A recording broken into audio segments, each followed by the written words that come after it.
Greetings to all. Welcome to 2022. Omicron is on the run, and away it went. But oops, there goes gravity, and here comes a new variant. Omaha, Corona, Hut 1, Hut 2, nothing infects the Super Bowl, and nothing stops football.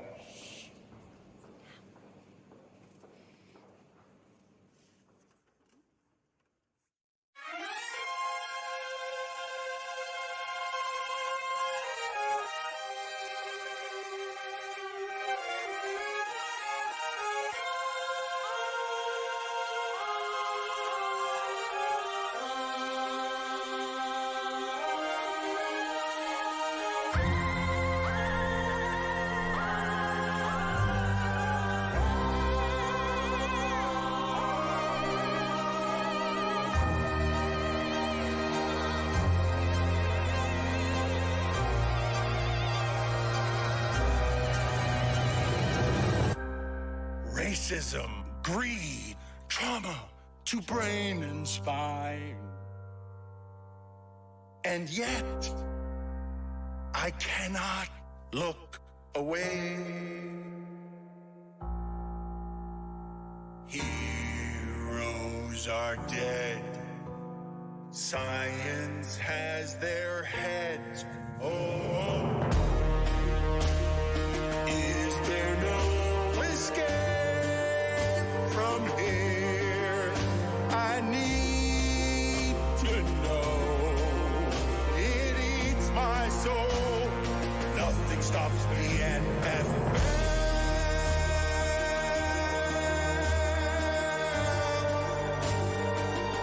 Is this heaven or hell? I can't tell.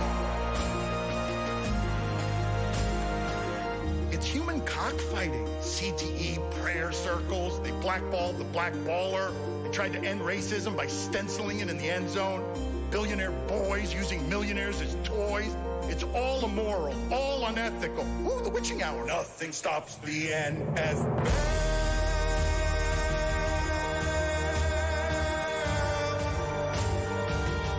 Is this heaven or hell? I can't tell. It's Irvin and Snyder and Flores and Gruden, but Kyler, but Kelsey, but Cooper, but Canton. It's cheating and tanking and bounties and banking,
all in? I'm a fan of the Jets. I'm a fan of the Jets. Ron Magill will be here shortly. It's been a minute since we've seen him. He's always being dragged to some sort of animal surgery. There's always news at the zoo, photographs to be taken. And I remind you again that Ron Magill, who is an award-winning photographer, wildlife photographer, he will be among the artists displaying their work at Moss Miami. And if you want tickets, mosslebatard.com is where you go. There will be a number of artists, a number of things auctioned, and we're giving a whole lot of money to charity because these things are not intended to make money. It's to throw a party, it's to give back, and it's to enjoy ourselves. So Ron Magill will be here in moments, but Deion Sanders, Stugotz, has now said, he told us, I think it was during the Super Bowl, that he had gotten offers from schools in Division I, and now he's put a name on the offer, and it's Colorado football offered him a job. Why are you laughing at that? Just Deion in Colorado. That's all. It's just, I don't know. It's like a fish out of water, it seems like, a little bit. Because? I don't know. It's Colorado. It's Deion Sanders. I've been to Colorado. It just seems like an odd school. Like it's not the school that I would think that would, make an offer to Deion Sanders to be their head coach. I didn't have Colorado in the mix. I had Florida State. I had Auburn. I had SEC schools. I had schools in Florida. Never in my wildest dreams did I think Boulder, Colorado. That's all. Colorado is exactly the kind of program that should be doing something like that. I don't disagree. It'd be a great hire. Any school that hires Deion Sanders is going to win. They're going to have a good coach. They're going to attract kids because Deion is still relevant. He has kept himself relevant, and he has proven to be a good recruiter and a good coach. So I think it'd be a smart hire for just about any school in America. This is what Deion said to the Colorado job offer.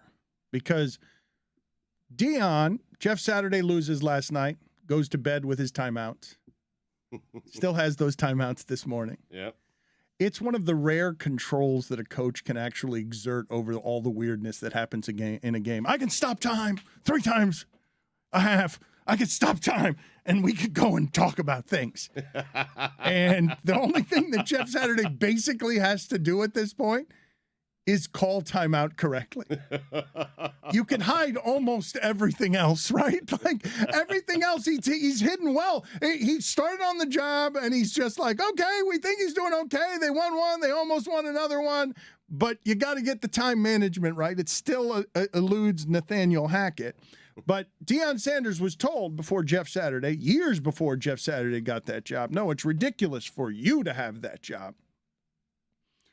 Hall of Famer Deion Sanders, who also played with many Hall of Famers and was a better football player by leaps and bounds than Jeff Saturday. Deion Sanders was told, no, you have to start at Jackson State. You, primetime, you say fish out of water. Colorado would be deemed more worthy of as a Division I program, would be deemed a better job than having to start at Jackson State and make Jackson State matter nationally with insurance commercials the way that Deion Sanders has. Deion Sanders has done more for Jackson State than Jackson State has done for Deion Sanders. Oh, no doubt about it. Well, we'll see what kind of job. Because while you're comparison shopping, let's not make it seem like Deion didn't cut a line too by going from his high school that was surrounded in some controversy because of recruiting strategies that they had in high school to become a head coach without ever having to be on another staff.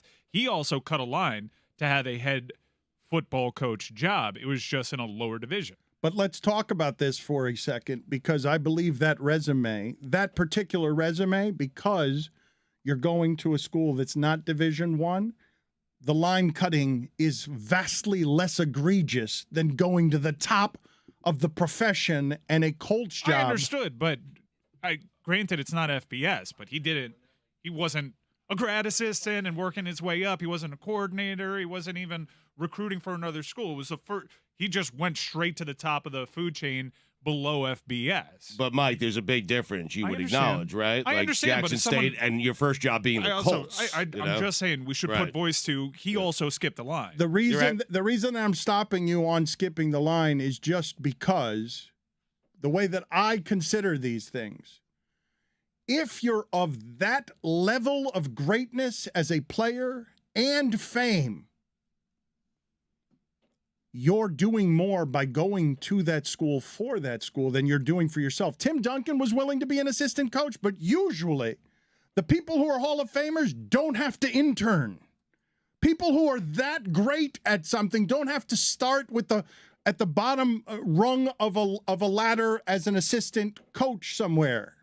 And so Jeff Saturday goes to the front of the line, and all I wanted to read to you was the Deion Sanders quote on why he didn't take the Colorado job, because not surprisingly, Deion Sanders has a great deal of self-respect.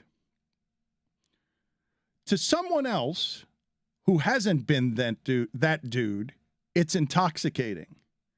I've been primed for a long time, dog. Attention ain't nothing new to me. Like, come on. I'm not being braggadocious. That's a wonderful word, isn't it? I just came up with that. But this isn't new to me. Being in the spotlight is not new to me. So he was not flattered by a Colorado offer. I don't know if he was insulted by it, but he turned it down. He has other offers coming, Dan. He knows that. He has to. I mean, that's why I was kind of like, it sounds crazy, but I think that Deion should be at one of these bigger schools and not at Colorado, who's one of the worst college football programs in America. It's insulting to Deion Sanders. Did he come up with braggadocious? He did now. I think that's a word. It's his word. That's an actual word, though. But it's definitely a word. Braggadocio is a word, and I suspect that if you're exhibiting braggadocio, you are braggadocious. But if he is not, it is a wonderful word for him. Stugotz, I've told you before that his last game at FSU, he showed up in a limousine wearing a top hat and a tuxedo and a 0.0 grade point average. Because he wasn't going to any classes. He was a pro, and his class was football, Dan. Man, he was one of the first. Really, he really was. I'm trying to think of who would have been before him on guy who realized that he was a brand in the 80s as a college football player. Realized that the system wasn't built for him and that he was just going to be big and brash enough to be bigger than the entirety of the system. But the Auburn job has gone to Hugh Freeze, which I don't believe we talked about enough yesterday. Mike, I thought for sure that Hugh Freeze getting back in the game at Auburn, as all of this shit becomes the maximum mercenary shit, and someone's going to hire Urban Meyer, because now it doesn't matter anymore. It really doesn't matter what your scandal du jour is.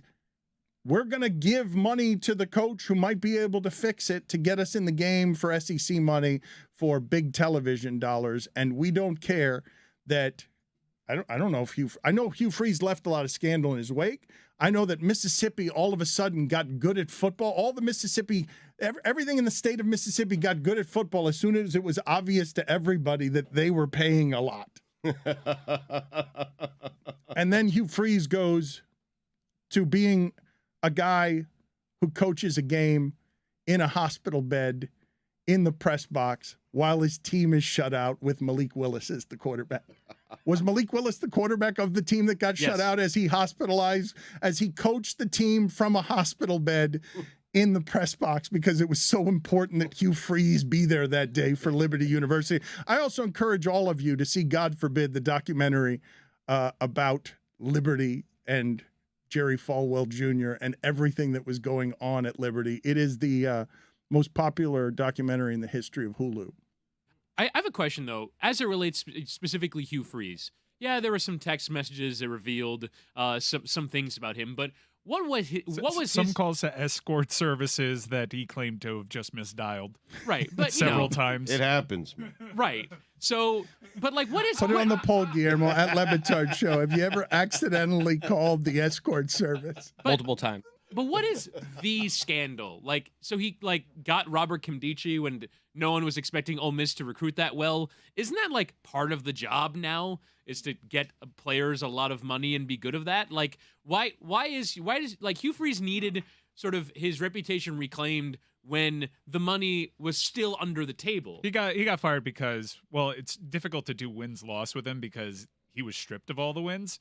but he had 'em. But it was for 39 and 25. Yes. But for reasons that would make you a good college football coach now. Your job is to get high-level recruits a lot of money. He was clearly very good at that. Last year, in the beginning of this season, Liberty was very good. Obviously, they had a pro quarterback last year, but something very bizarre happened in Liberty season. I don't know if Hugh Freeze just kind of checked out because he was eyeing other jobs, but they ended the season on a fart, losing to Virginia Tech. They got blown out by New Mexico State. Very confusing season. I'm gambling again. Ron Magill is with us now. We have an assortment of animal questions, as we always do. He is wearing his Maximum zoo animal. He looks like he is safari. You are authentic right now. You're wearing your zoo garb. And on Twitter, you wrote last week, we missed you. Today, I had to say goodbye to arguably the most iconic, magnificent animal that has ever lived at Zoo Miami. I've known and admired him my entire 40-plus years at the zoo and will miss him profoundly. This really hurts. Tell us, Ron, he was 56 years old. His name, was it Dalip? How did he get his name? What is the story of this bull elephant? His name is Dalip, and he came here as a one-year-old calf in 1967.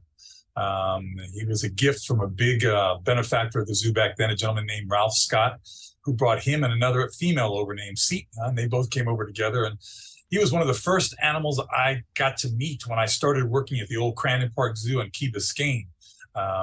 He was the last mammal here at Zoo Miami that originally lived on Key Biscayne. And at 56, he was the oldest male elephant in the country, either African or Asian. He was, I know I'm biased, but I can tell you if you looked at him, he was the most magnificent Asian elephant you've ever seen. His tusks reached all the way to the ground. We had to trim them on occasion because they would hit the ground and he couldn't lower his head properly. I was lucky to see the calf that he sired was actually born while I was working as a night keeper. It was born during the evening. I was there with Bill Doss, who was his keeper, his original keeper. And to see the birth of that elephant was an amazing thing for me. Listen, he was 56 years old. He had an incredible life. He's the longest living, male elephant in the country at the time. But still, he was kind of a fixture of my career here. There's one other animal, the tortoise, Goliath, and a chimp named Samantha, who've been here for most of my career. Those kind of like the last two animals now. And I guess it was very difficult for me because it just kind of reasserts the passing of time, when things that have been constants in your life all of a sudden start disappearing. Listen, he had a great life. You celebrate his life, but still there's a huge void there now. It's just a reminder that time goes by. Ron, I don't ask this to mock you. I've seen your relationship with the animals. I've been to the zoo with you. You have real relationships with these animals. Did you cry? I cried, I never worked directly with Dalip. I never, cleaned his poop or hosed out his barn, but I had interactions with him. And again, when I did a lot of stuff with the media and things, I would work with Dalip and he'd be there. And I cried, and I cried for a lot of things. First of all, because of the magnificence of this elephant, but when we knew that we were going to have to euthanize him, he had no more to give. I mean, we went in there with huge forklift crane type heavy equipment to lift him up, and he had no more to give. And he just looked at us, and you could see in his eyes that he was just tired.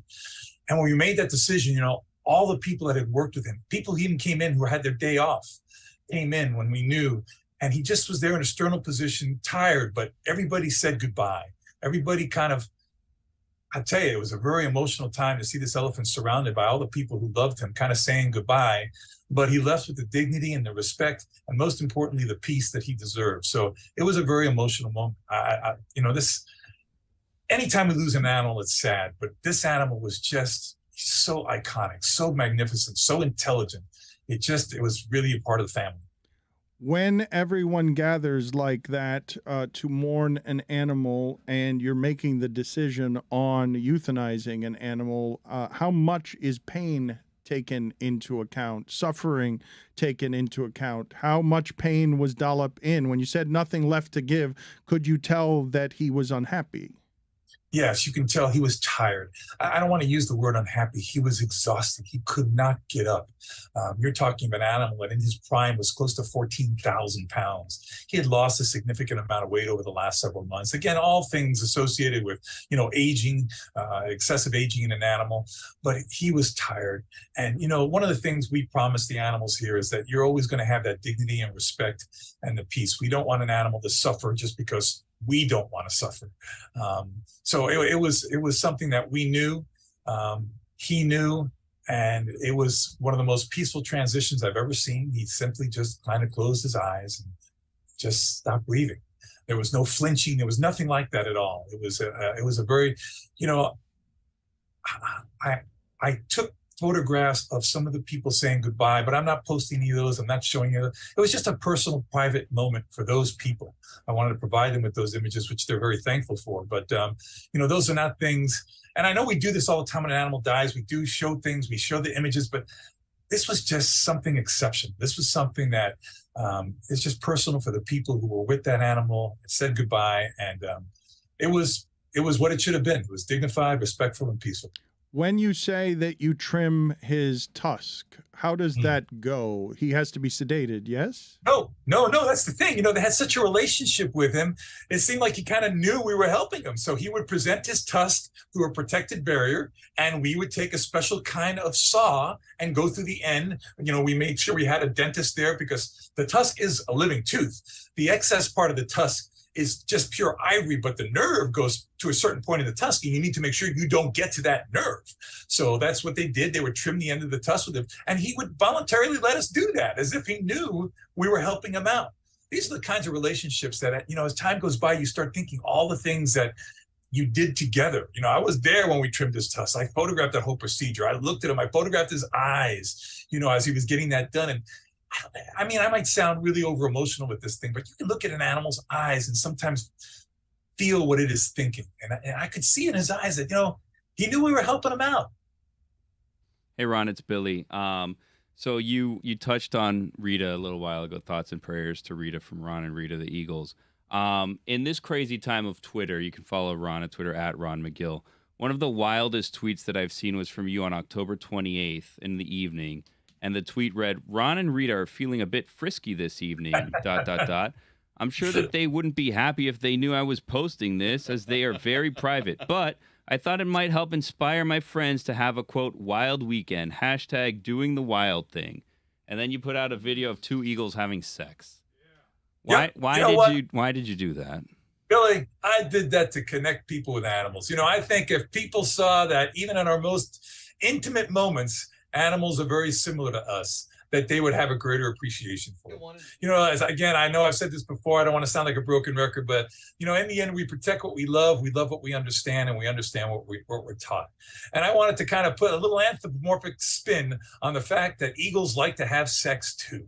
Yeah, but you acknowledge they wouldn't like it. You're like an animal voyeur.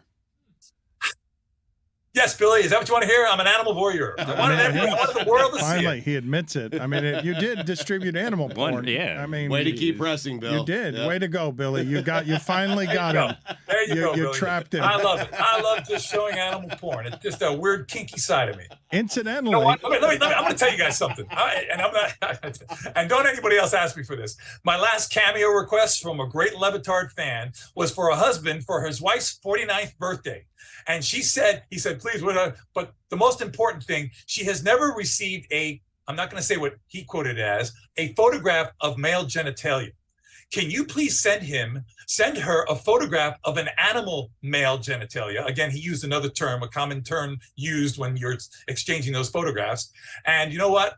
I did. Yeah. I sent her a photograph of a fully erect rhino penis, and I got this incredible wonderful review on Cameo by this guy saying I'm the greatest thing since sliced bread and how happy his wife was. And this is what this has come to on this show. People This know is what it is. That's a heck of a cameo. I got to be honest. That's a photo album I want to look through right there. People know to come Give to the you rhino a cut for the animal porn. And Ron, if they want more of it, you're going to be doing it at Moss Miami. You're going to There do. you go. Moss Miami is going to be showing, I mean, the hardcore stuff that I haven't even shown before. Stuff that it makes me quiver at the thought that I'm going to do this because it's so unlike the image that I try to project of myself. It is going to ruin me probably socially for the rest of my life. It's Sex and the Animals, and it's an educational talk. It is science.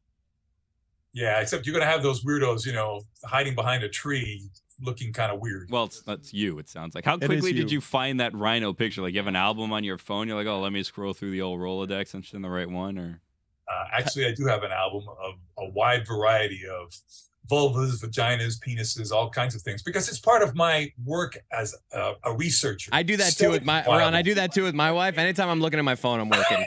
But aren't you more of like a PR person? Like, do you really need to have animal porn on your phone? Oh, Lord have mercy. Oh, thanks for bringing a smile on my face, guys. I needed it. Tony, what do you got for Ron McGill? Ron, why is it that our dogs can't notice us on FaceTime? They can. I've had dogs notice people on FaceTime, and your dog just might not care about you that much. Oh! Wow. Wow. I didn't think of it that way. Wow. Or does Tony have a dumb dog? Wow. No, Gorda's very smart. Gorda's very smart. Problem is she just doesn't care about me. Gorda. Yeah, that's my dog's name. I'll tell you what, Tony, put it on the television. Just when you do it, put it on the television and have them look at the top. Maybe the screen's too small. When you see it on the television, because I've seen that's where dogs really get the reaction. They look and they go, hey, and then they get their tails all wagging and they want to go and jump on you on the TV. So try that. I have heard that dogs don't recognize images on television screens because it just looks like a flickering image to them. And so if they're not recognizing a FaceTime, which is also a screen, it might be the same time. And I Googled it. Dogs can't resolve flickers at, I think that's 75 hertz. A TV screen probably appears to be rapidly flickering to dogs, and that's probably why your dog isn't responding to the image on the phone. I'm an animal expert now. Dogs can't understand humans either. They just do noises. Really? Like, you can tell your dog to shit and it'll sit. But Ron is saying that your dog will recognize you on television. It will. If you go on YouTube, you see dogs watching screens with things going on, and you see the dogs want to go and jump at those things, so they can't see the screen. Ron, why don't animals shit? Why don't animals what? Why don't animals wear glasses? Ron, that was just terrible timing by Chris Cody. He was instructing his dog to shit so people could hear how much it sounds like sit, and he did so at the exact time that Billy was asking a question. Yeah, why don't animals wear glasses? Like my optometrist, when you go in, there's a machine that pretty much calibrates it almost to exactly the right prescription, and then they do the 1-2 situation. Why can't you do that with animals? Well, animals don't have the patience or understanding to keep glasses on their face. Now, if they could, they would. They do cataract surgery. They can do like a cataract surgery and perhaps even a LASIK surgery on animals. But animals don't understand these things that you wear because they try to take them off. Animals like to be naked. Ron, can you put it on the poll at LeBatardShow, Billy? Do animals like to be naked? And is Ron McGill the world's greatest supplier of animal porn? Can you tell us, when looking into a mirror, what animals are capable of recognizing themselves? Sure. Chimpanzees, elephants, dolphins. Generally speaking, it's the more intelligent animals. Dogs, generally speaking, do not. You can go through a plethora of videos on YouTube. There's a really hilarious one of a bear looking at himself in a mirror, and he goes freaking nuts. He just goes nuts. It's hilarious. It is great. I mean, it sucks for the bear because it thinks it's meeting it. It's like just walking in the woods. Like, oh, what a nice day. Holy shit, there's another bear. And then it's gone, and then he can't find the bear, and then he's just freaking out. That thing needs therapy after that, for sure. Every time he comes back and stares into the mirror. The whole internet's just like, this dumb bear. Hey, bear. Hey, bear. The elephant recognized itself? Yes, elephants recognize themselves, so do chimps. And dolphins. Those are the three that I know of for sure.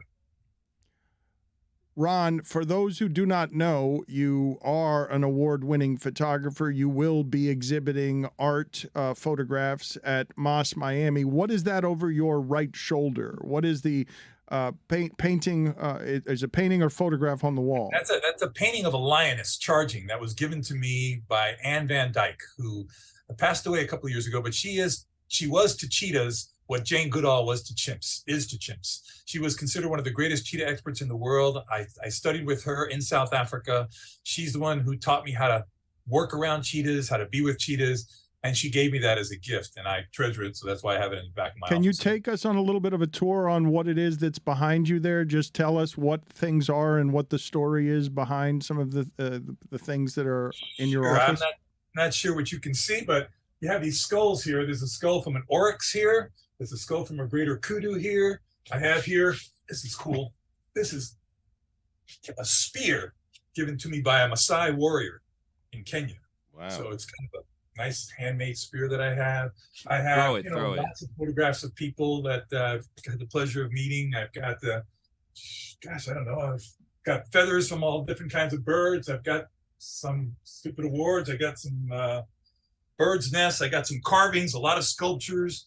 I've got here. I got my distinguished alumnus gator. Do you put that away, please? Feel free to never show us that again. Is there anything there that has more emotional value to you than anything else? Well, actually, yes. Let me show you something real quickly here.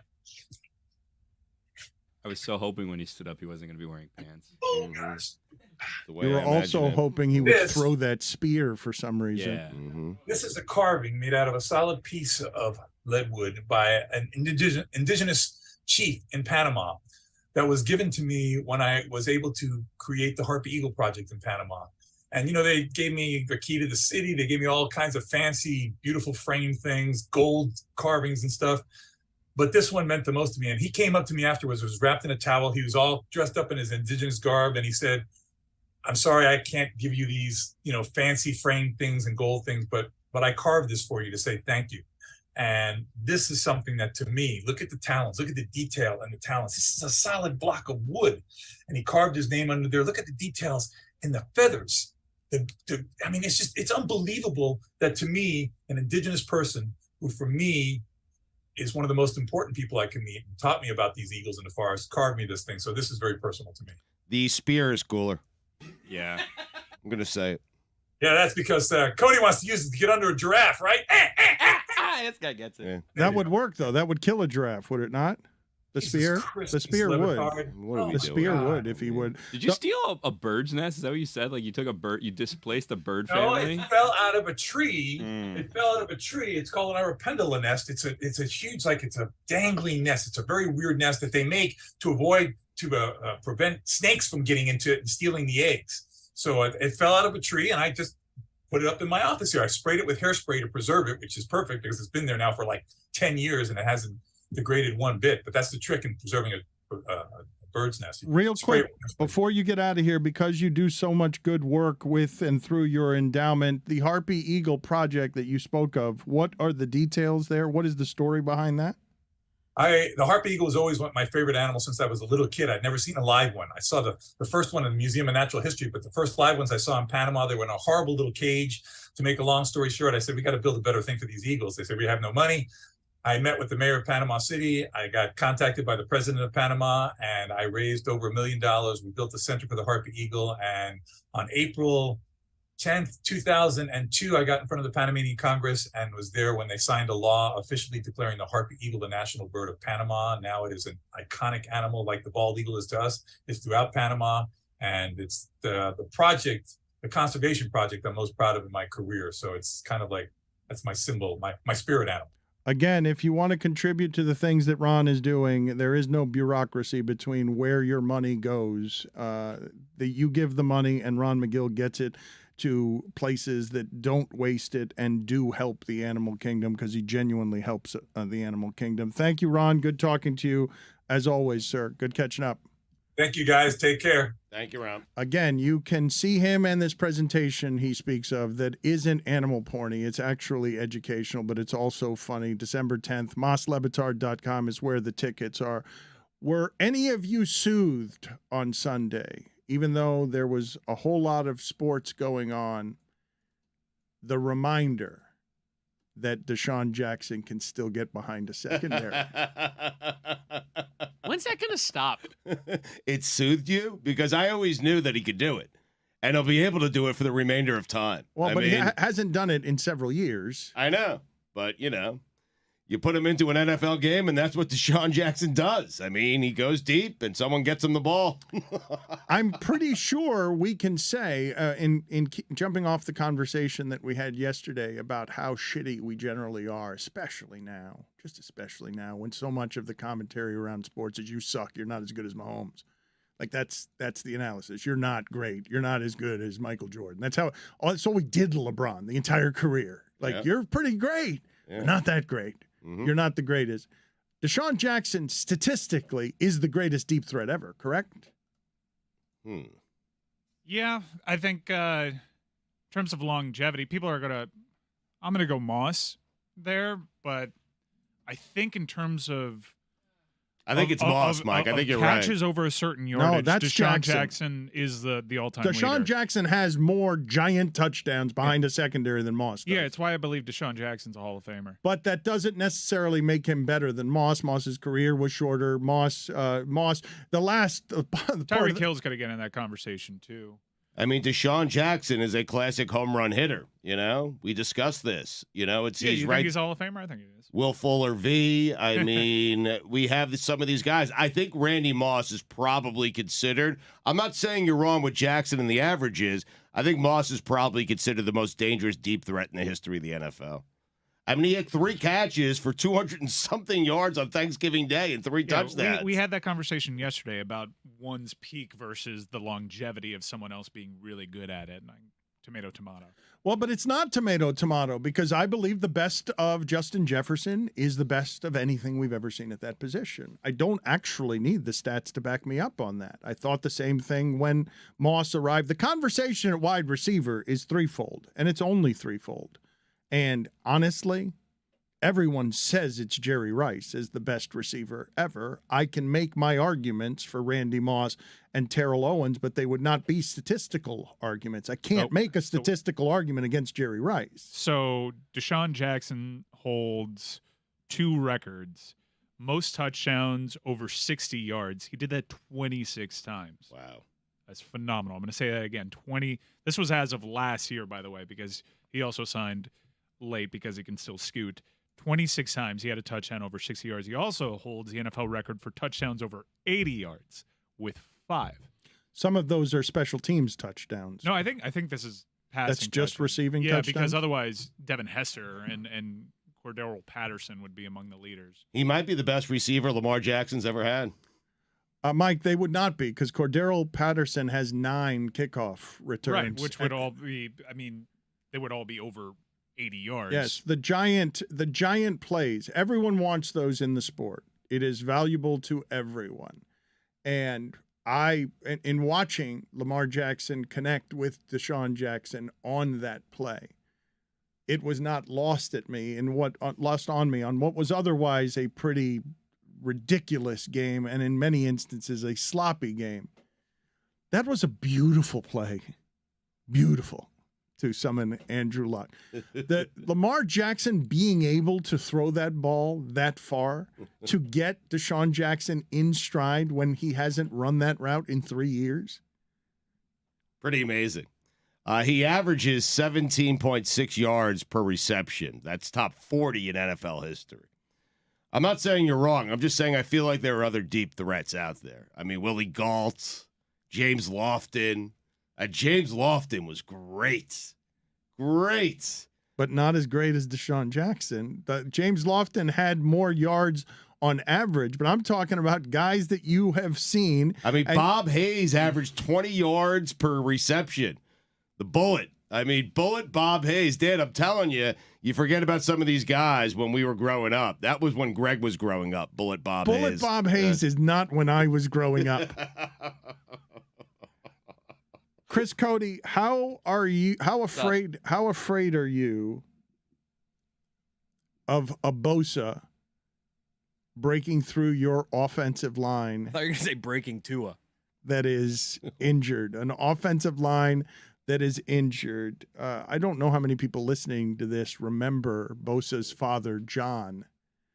He was a bust with the Miami Dolphins. He was a first-round pick. His father, I believe he's now a strip club impresario, is he not? I think that was the case several years ago. He was a former guest on the fake pregame show. Did he sell? He sold his strip clubs. He no longer. Mr. Bosa? He's no longer John Bosa, a Dolphin bust, is no longer in the strip club industry, but his sons are wreaking havoc on the NFL. And you're scared, correct, Chris Cody? You're scared of Bosa getting near your quarterback when your offensive line is injured. Have you gotten any updates on Armstead's condition? Well, spoiler alert, I don't think he's going to be practicing. I believe he's out like 2 to 4 weeks. I think that McDaniel said that he could. It could not be that. Like, it could be a short-term thing. It's not like for the rest of the season. But yes, I'm a little scared. But I'm excited for these next 3 games because, like, everyone's been talking about the Dolphins' light schedule.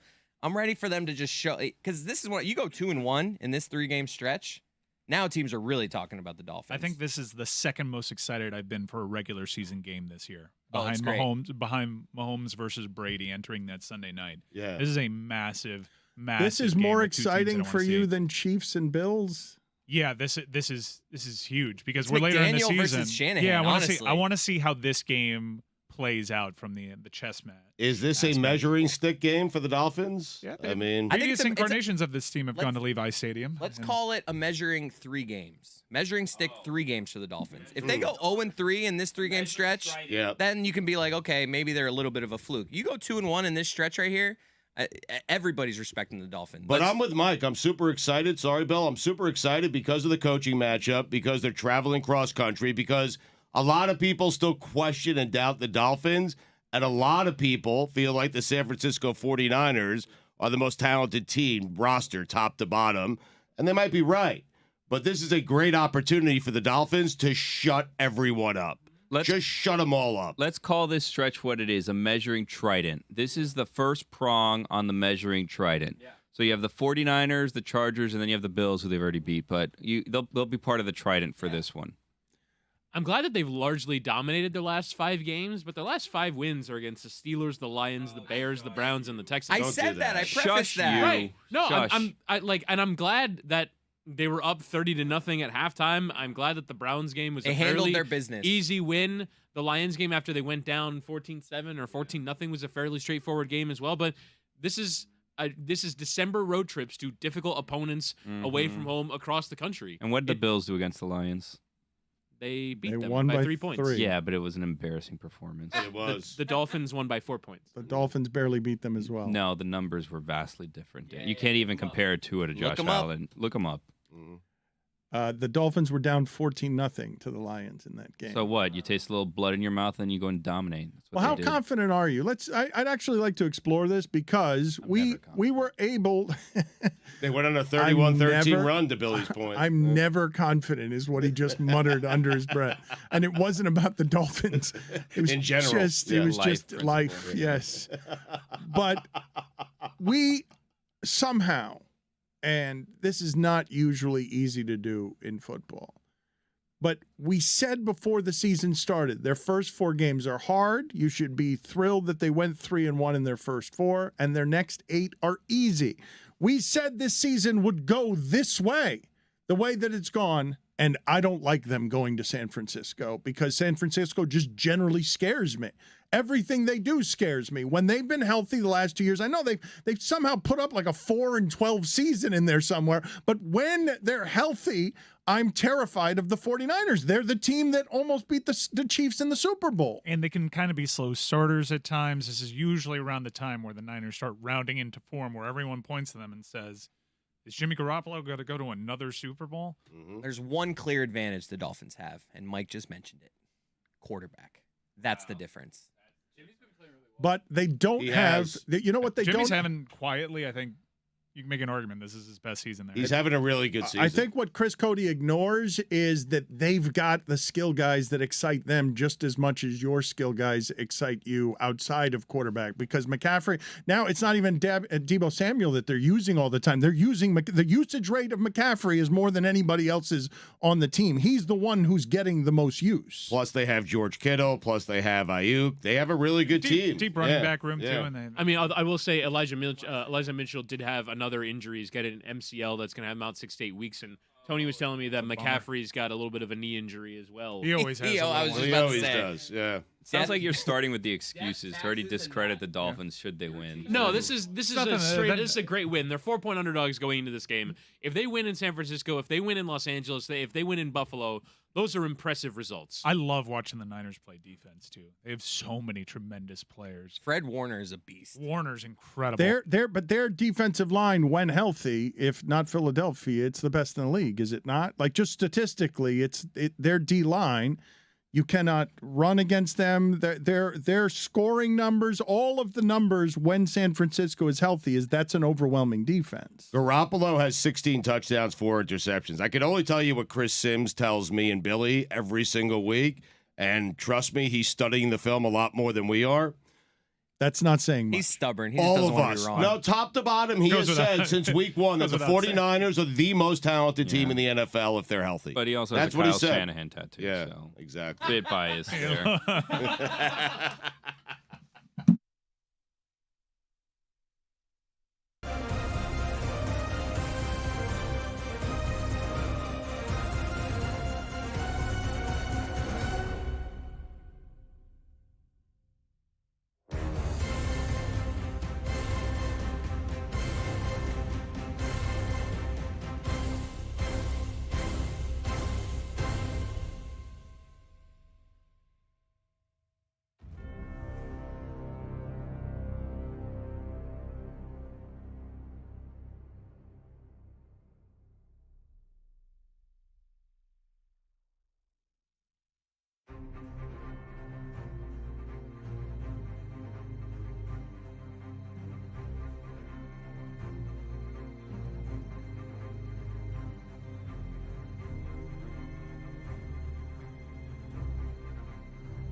Stugotz, I think the only more popular sport than we have in the world than football, and the only sport that we have in America more popular than football is outrage.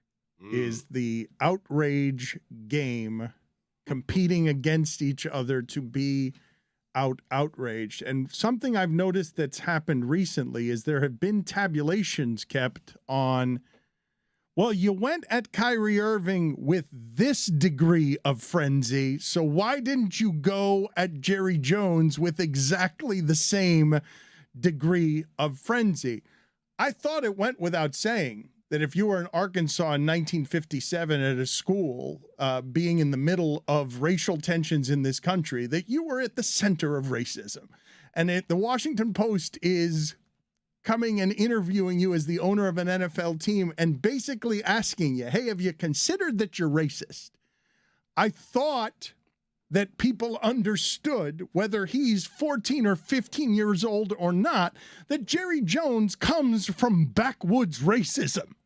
I didn't need a photograph to tell me that, to know that the imprints were all around American crisis right before the civil rights movement, and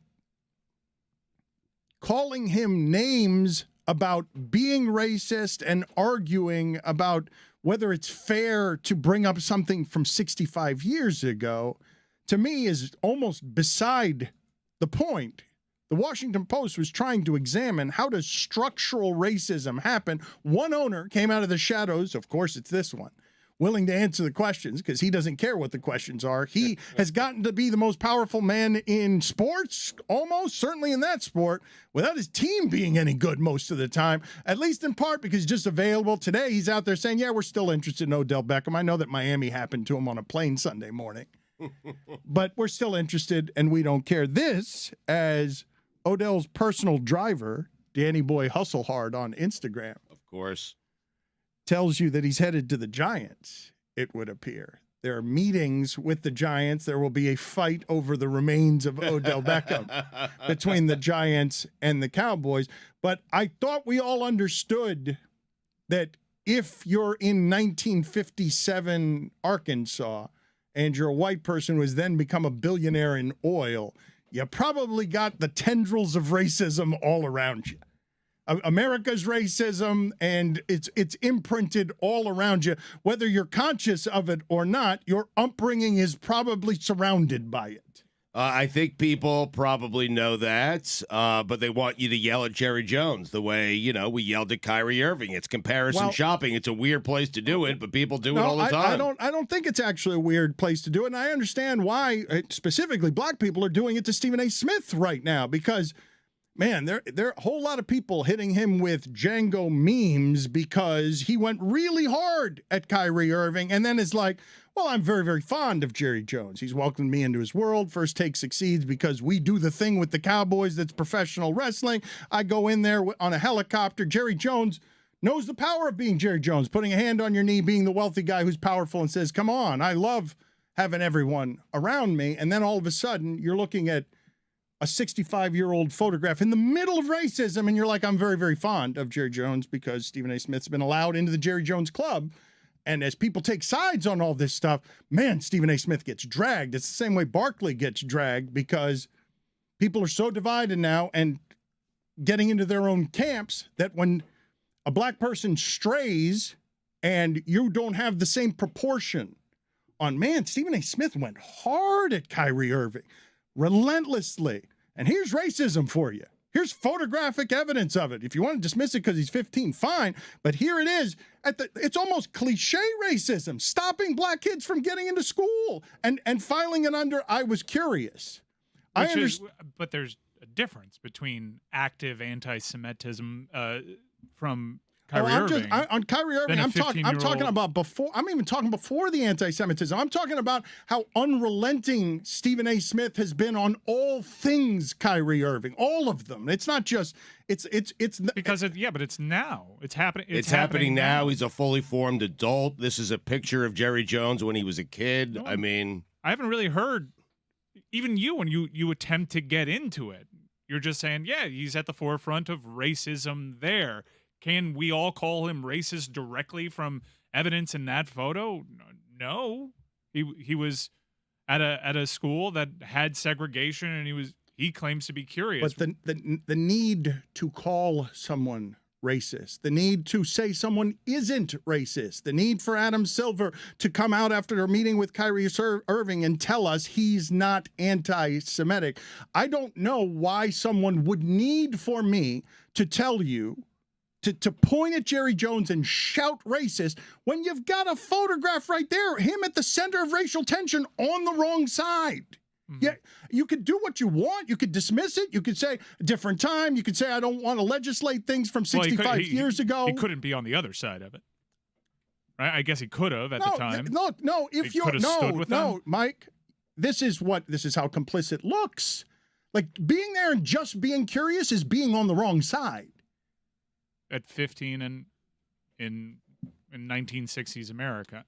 Okay, you can do that. The photograph. I'm not making excuses for him. It's just we can't really draw anything from it other than, wow, that's curious. This photo's from like 60 years ago, and this is after there were reports that Deion Sanders was going to dig up stuff on other owners. Well, you can draw from Kyrie Irving. You can draw conclusions from Kyrie Irving tweeting out what he tweeted out on his social media platforms, and then not answering the questions when asked about why he tweeted it out. Also, Jerry sat down with the media and talked about it extensively, where Kyrie was offered several opportunities, and it was only until he was suspended that he started landing on the right side of stuff. So it was very much I don't blame Stephen A. for having more conviction speaking about Kyrie Irving because it's happening. Mike, it's not more conviction. That's not what happened. He defended Jerry Jones. I'm very, very fond of Jerry Jones. It's not more conviction. It's a photograph that is stereotypically cliched, the centerpiece photograph of how it is that you would show racism in the 60s, whether it's water fountains or keeping kids out of school, and Jerry Jones is at the center of it. And there are any number of answers that we don't have to a 65-year-old photograph that the Washington Post took the time to go and ask Jerry Jones as part of a much larger piece about how does this happen that Jerry Jones never hires a black dude? They went in, and he's the only owner who made himself available because the rest of them can hide in the shadows. The rest of them don't want your questions, don't have to answer your questions. We'll never know. Jerry Jones doesn't mind the questions because the spectacle is part of the fun for him. Jerry Jones has said since Michael Irvin was walking with a fur and a fedora through a courtroom, bring me the circus, and it's rewarded him. At every turn, it's rewarded him. His team is more popular than it has any right to be, given the success it hasn't had during his ownership. He has parlayed it by dragging competitors as incompetent as Daniel Snyder to most powerful dude in the NFL who doesn't actually have to win or play meaningful games. Just build a giant stadium, be an oil man, and be 80 years old, and be willing to give the press conferences where you're answering before McCarthy does whether your team still has interest in Odell Beckham. He is front and center as the face and voice for that team. And the question I'm asking you guys as we make the delineations between the proportions of outrage for both things and the name calling on both things is what Stephen A. Smith has happening to him in his own community when people want his outrage to be somewhere in the same realm of where it was for dragging Kyrie Irving, and instead it's, I'm very, very fond of Jerry Jones. I mean, there had to be more than that. Stephen A. had to have an opinion on the photo itself. He could be fond of Jerry Jones. But the starting point, yes, there is more than that. But the starting point right on it was every opinion that comes after that comes soaked in, I'm very, very fond of Jerry Jones. And again, just to clarify, this article that was written by the Washington Post. Many articles. Right. Well, I mean, this one particular one that was written by Sally Jenkins, who we had on the show yesterday, was not necessarily about this photograph. It's about answering for his record on race now. It's not at all about his photograph. The photograph is what's easy to aggregate. The reporting is comprehensive and it is nuanced. And the reason they went there to question him is, why have you never hired a black person to have legitimate power in 30 years with the Cowboys? That's the starting point. They happened upon the photograph. The photograph isn't even used as something to wave around incriminating as meaning something. It's just an accompaniment to the story. Look at where this started. Look at where it is the lead of the story, I will say. It's sort of like meant to lay the groundwork for the story that then follows. But that is the record that Jerry Jones has to answer for. And I agree with you that the notion that you would sort of say, I'm personal friends with Jerry Jones, so therefore it covers for this record, not for this photograph. The photograph is sort of immaterial to the conversation. There's a subtext, which is where Jerry Jones comes from. But the conversation is, what are you doing now? Which is also the conversation that we were meant to be having with Kyrie Irving. What are you doing now? And Jerry Jones has a record to answer for now.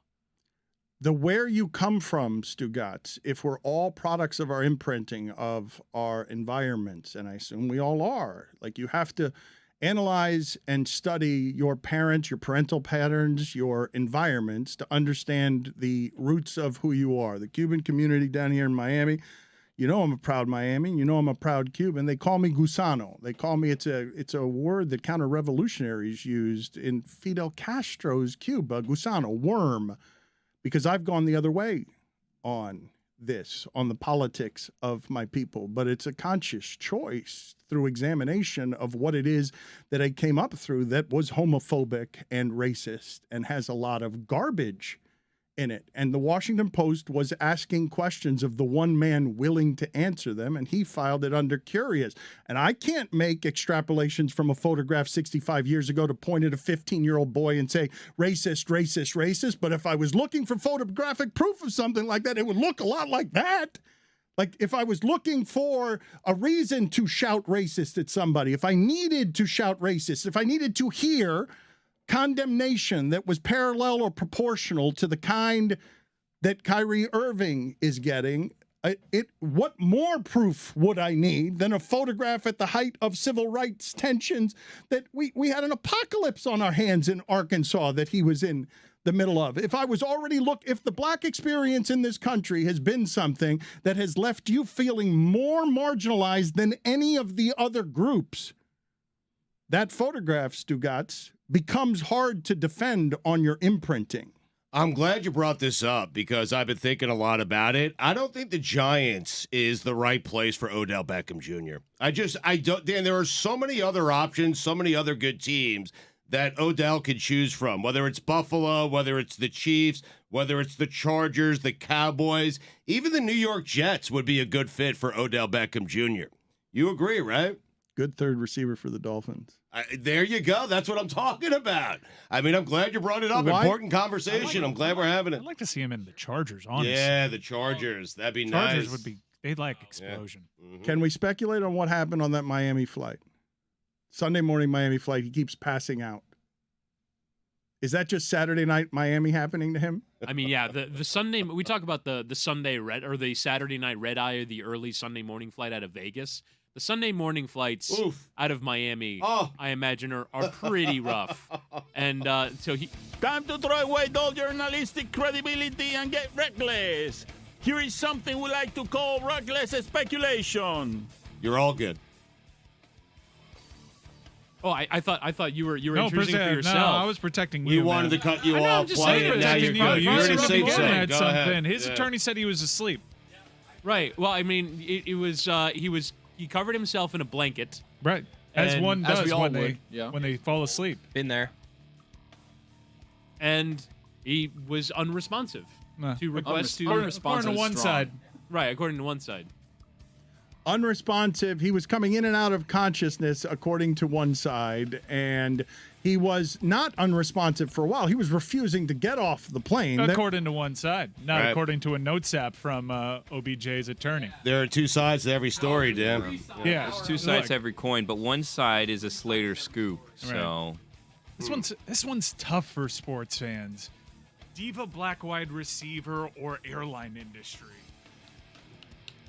What does Danny Boy Hustlehard have to stay on Instagram? Odell Beckham's personal driver, who is intimating that the Giants are where he's headed. It's a nice little reunion. I mean, it's just not the place I would choose if I'm Odell. I'm going to say, try as they might, sports fans might hate the airline industry more.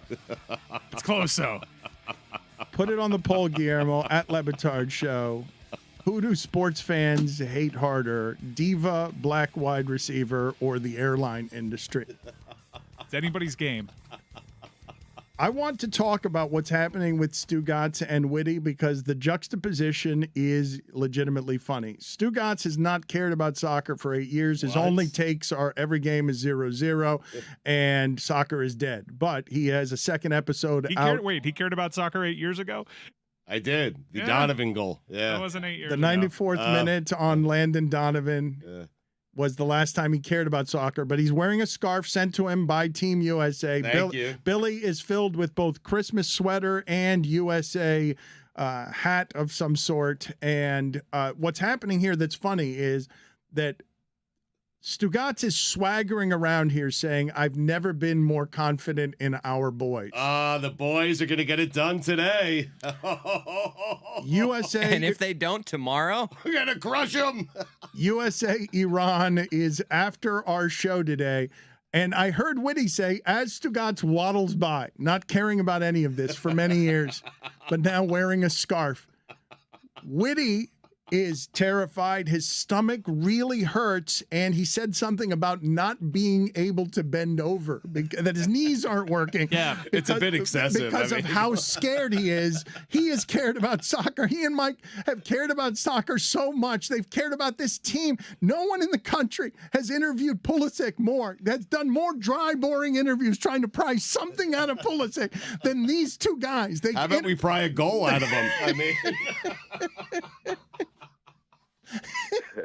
And so right. Witty, how scared are you? I've never seen you like this. I don't understand. Put it on the poll, Guillermo, at LeBatardShow. Have you ever been so scared about what your sports team is about to do that you can't bend over? Yeah, on Friday during the USA England broadcast, between the fact that we had to do content at a very loud bar and I had to form coherent thoughts, and how nervous I was throughout the game. I was pacing. I was bent over on my haunches quite a bit.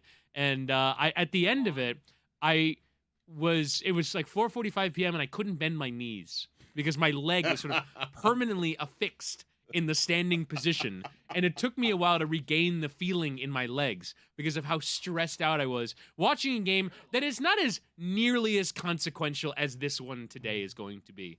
If we get to halftime at 0-0, if we get to 70 minutes at 0-0, if we get to 80 minutes at 0-0, I am going to be terrified. Mike, nothing in sports makes me feel like this. Why? Nothing. Where are you and Witty on this is the biggest game you've ever seen in U.S. soccer? We had knockout stages that were bigger. I think the Torsten Frings handball against Germany in the quarterfinal of the World Cup historically was bigger, but that was also a World Cup that was not highly viewed here in the United States. It was happening at time slots of 1:30 a.m. U.S. Soccer had to pay for that World Cup to be on ESPN. Yeah, that's how much different they the sport brokered was the time? Really? 20 minutes ago. Wow. Yeah, they brokered the time for the World Cup. The World Cup. But as you've seen the ratings increase, World Cup over World Cup, the Premier League is the biggest soccer league here in the United States. It's bigger than our domestic league here. The domestic league is getting bigger. Champions Leagues. Witty made a noise when you said that. Yeah. Well, no, I mean, I would actually, oddly, I would not defend MLS. I'd actually say Liga MX is bigger than the Premier League here. Yeah. No, I'm sorry, I'm being miopic there in terms of the Spanish language numbers. I would certainly say the Belgium knockout stage game where Tim Howard became a household name was a bigger game. Wondolowski missed. But I think with where U.S. soccer is now, with the age range of this golden generation for us, with where the expectations are 3.5 years from now when North America hosts a World Cup, where every U.S. soccer fan, once it was announced, says, if we're ever going to do it in the men's competition, that's the year. You lose so much positive traction if you lose to this opponent in Iran. It's the banter is going to be at an all-time high. I don't know if you guys caught the press conferences yesterday. I know we mentioned that Greg Berhalter was asked about why he hasn't asked the U.S. president to move naval ships from the Persian Gulf. Yeah. But I do want to highlight what these players kind of find themselves in, because it's a matchup that only the World Cup can provide, and it gives journalists from all over the world access to ask questions of U.S. soccer players that maybe they haven't had to face before. And it provided a really tense moment here where an Iranian journalist asked the new captain, because Christian Pulisic was captain, and I think that there's a conversation to be had there too. Tyler Adams handled this well, correct? He handled this about as well as you could in this situation. Let me play it. You say you support the Iranian people, but you're pronouncing our country's name wrong. Our country is named Iran, not Iran. Please, once and for all, let's get this clear. Second of all, are you okay to be representing a country that has so much discrimination against black people in its own borders?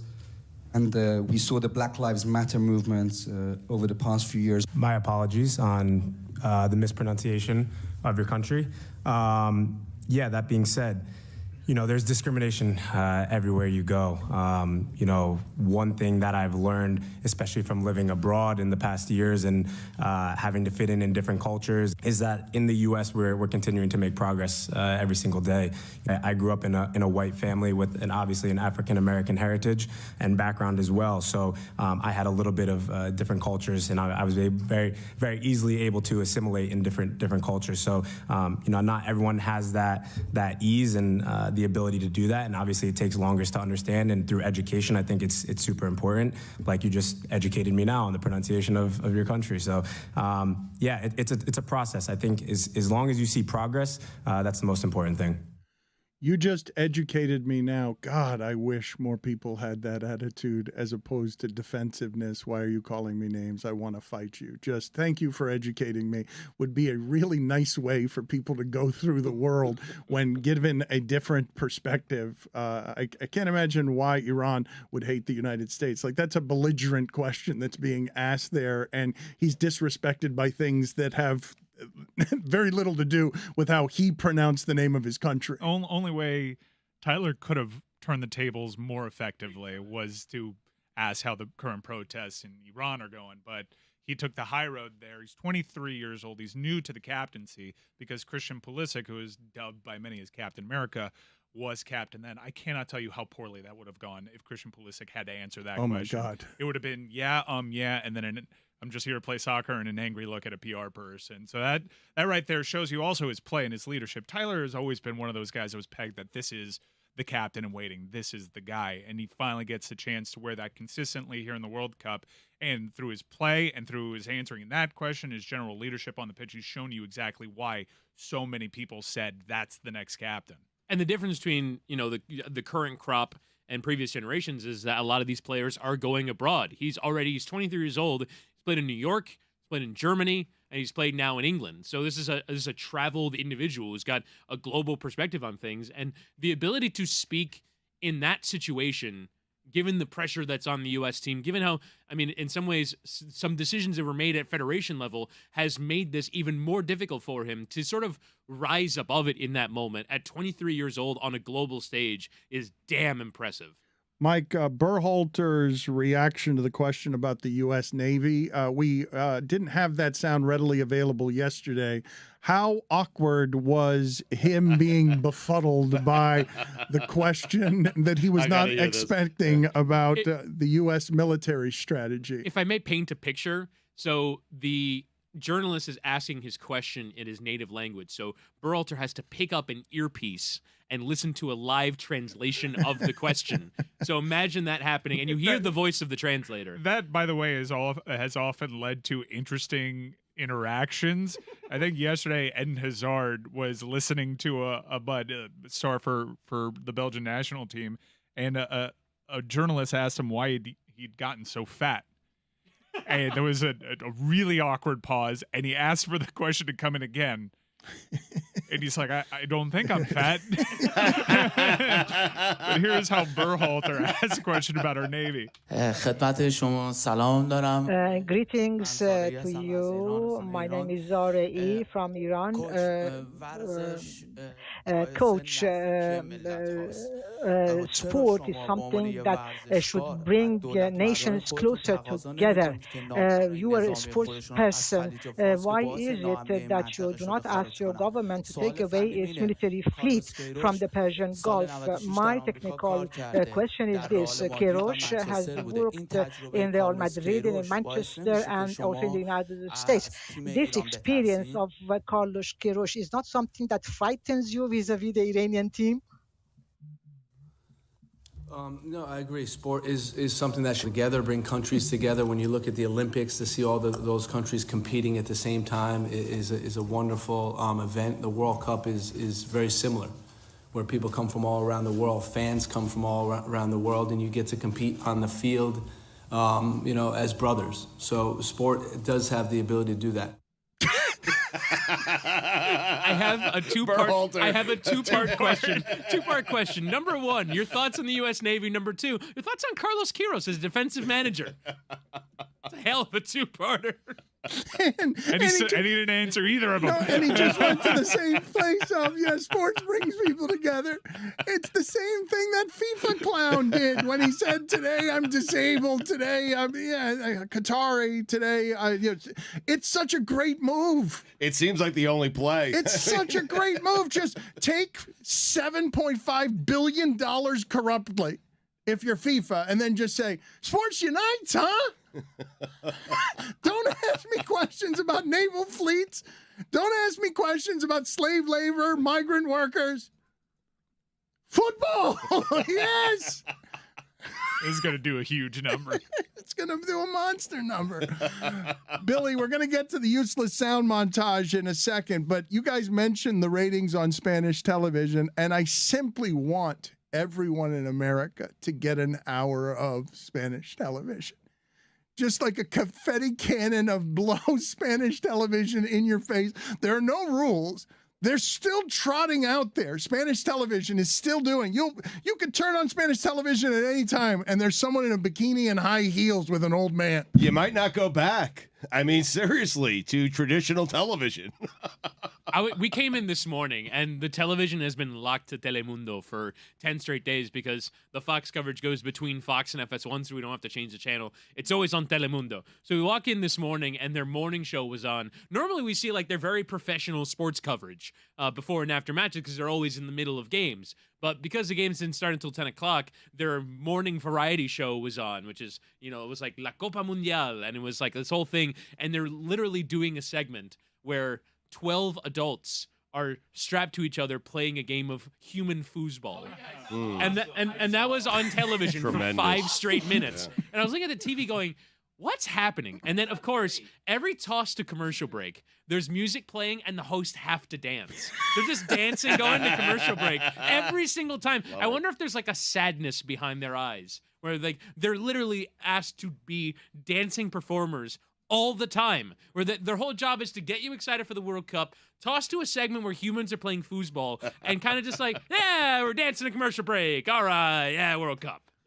Mike, you refuse, right? You take all of this too seriously, and today is too big a game to do your morally abhorrent coverage in Spanish satire style of cameras going in and out, dancing, just doing total performance spoof. Even though I'm Cuban, that feels extra cultural appropriation-y.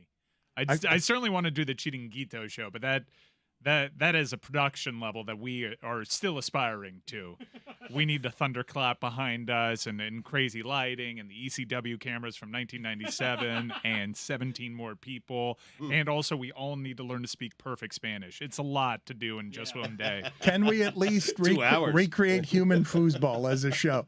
Can our show, do we have enough people around here that we can recreate in front of the screen? Do we have enough space? Honestly, I just needed to get to the point where I can hear Witty talk. That'd be, for me, let's get that all first. Right. Baby steps. Metal Arc Media has only existed about 2 years.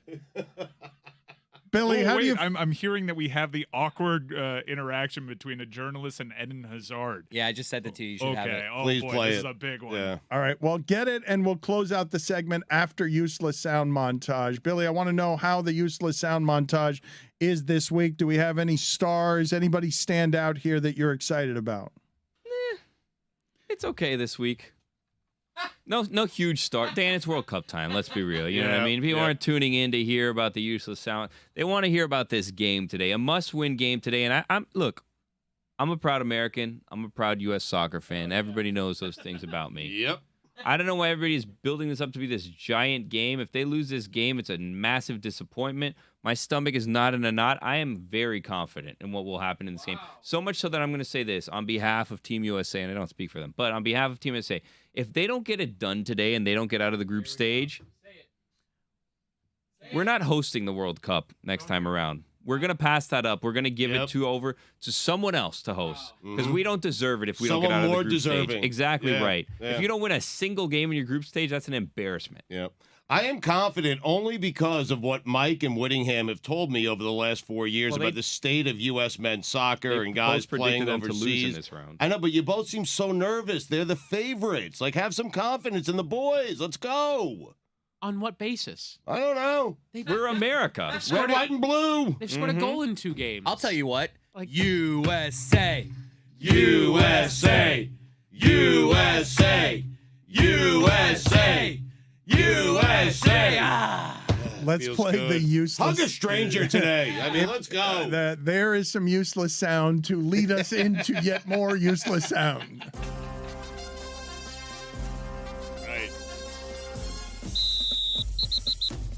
I've been in this long enough. You don't want others to control your destiny. You want to take care of business. Besides the excitement, the guys believe. At the end of the day, that's what it comes down to is finding a way to score points and put more points on the board than the other team.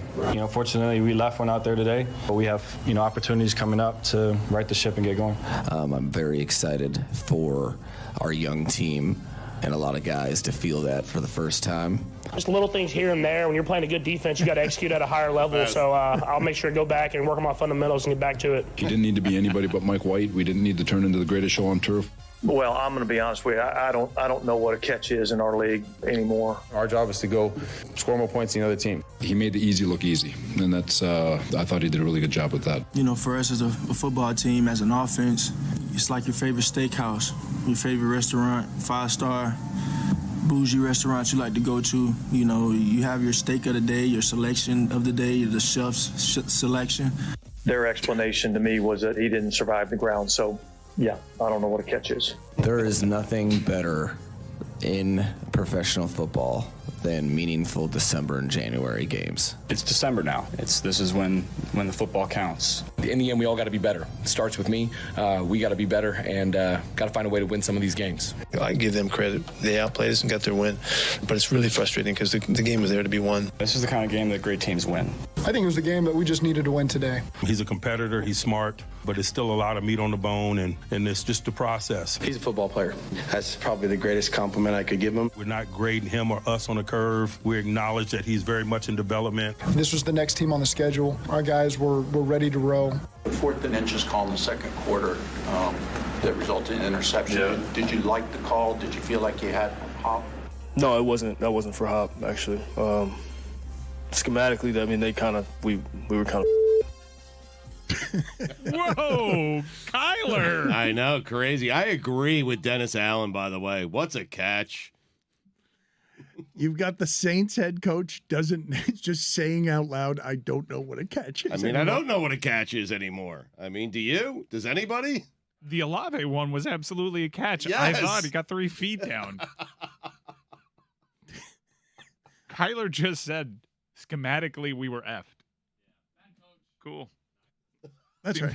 Seems to be going well over there. God, and he's gotten less good looking, too. I know we've done this, but it's wild how Kingsbury getting worse as a coach has just made him less good looking. Mm-hmm. He needs a year on television. He'll get fired, but right back to the front of the line. No, but he can go right to being an NFL offensive coordinator, maybe even a college head coach again. He can go to Cincinnati right now. He needs a year on the game day set. Yeah. Television is a refresher, some makeup. It's not just aging and pressure. Just get into television and just gas back. Dan Mullen looks better now after a year on No, he television. doesn't. He was lost. No, He's loud. He does. What do you No. mean? That is the most offensive thing anyone has No, he ever does said not. about Cliff Kingsbury. I think Dan Mullen looks good. I am not saying that Dan Mullen doesn't look better physically. What I'm saying is that Dan Mullen, I saw what he did. And nothing will make that look better. No makeup, no television, no refresh away from the pressure cooker. I watched the Savior not be a savior. You're not going to run him through the cycle on television and then resell him to me in 2 years as somebody else's coach. You're not going to I'm not going to let you get away with it. I saw it. No matter how good their cosmetics are over there on whatever it is that he is, the SEC Network, CBS, whatever. He's on wherever the it is ABC studio show. Wherever it is that he works. Yeah. No, you're going to try and do this with Neuheisel too at some point, one of you. It's been One of been you a is going few to try years. and do it. I won't let you. I think it's been a good score. I won't let you. No. Neuheisel's going to play the guitar somewhere. When was he last at and he's going to UCLA? end up at UConn like Jim Mora, when Jim Mora flames out there. You guys think he's going to do TV for a year, huh? Yep. I think Harbaugh goes to Indy. Cliff Kingsbury goes to Michigan. Wow. Dookie I bomb. like that. Dookie Keep an bomb. eye out. Yeah. Internationally, football's fifth biggest insider. He dropped a dookie. As ranked by The Guardian. What is that other sound you wanted to play for us, Mike Ryan? Another awkward FIFA press conference. Eden Hazard, whose weight has been called into question a couple of times. He's given quotes saying, "I like burgers." He used to be a very fit, very good player, and as he's struggled with injury in the latter stages of his career, Is he fat? People have. I mean, it's been noticeable that he's of a different size, but no one's ever really asked him this directly. Karim Abdel Mohsen, Mocha Kora.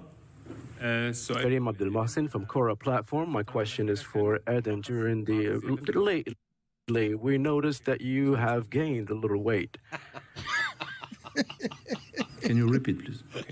في الفترات الأخيرة ظهر بعض الزيادة. Recently, we noticed that you have gained weight. How are you dealing with this, and what caused it? Thank you. Non, c'est pas. No, that's not true. My weight has remained stable. I always work hard on my fitness, and I think that's the most important thing. After asking that question, the journalist asked for a selfie. It's my kind of journalist. World Cup, baby. Did you get it? It's not even a question. It's a statement. It's just obnoxiously cruel. Hey, so you're fat. How you doing? I wouldn't treat any human being like that. I noticed you gained some weight. How did that happen? Nobody's asked that. On the front end, though, it's a statement. Yeah, the second time he's forced into a question. The first time it was just a statement of fact. You're fat. Tail end of it one more time, because can you repeat the question is also very funny to me. We noticed that you have gained a little weight. Can you repeat, please? Hey, declarative sentence. We've noticed you've gained a little weight.